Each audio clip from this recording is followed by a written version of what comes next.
Извршниот директор на Volkswagen Herbert Diess изјави дека профитот ќе беше поголем да не беа новите норми за хомологација кои заради забавеното производство ја чинеа компанијата милиарда евра.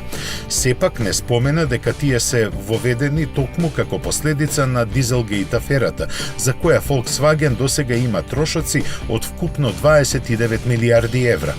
Во прогнозите за годинава се предизвикува мало зголемување на продадените автомобили и пораст на приходите за цели 5%.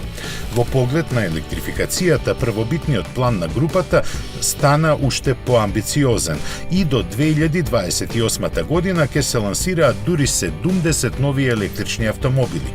Првиот од нив ќе биде хеджбекот ID, за кого преднарачки ќе започнат да се примаат во мај. Производството ќе му започне во ноември, а испораките на почетокот на 2020 година.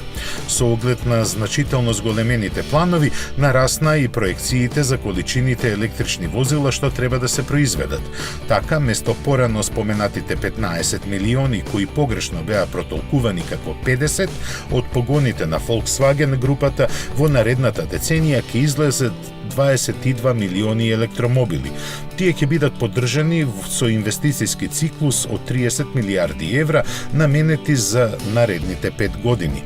Батериите ќе се набавуваат од 3 корејски и 1 кинески производител, а се разгледува и можноста за заедничко производство со некој од нив во Европа.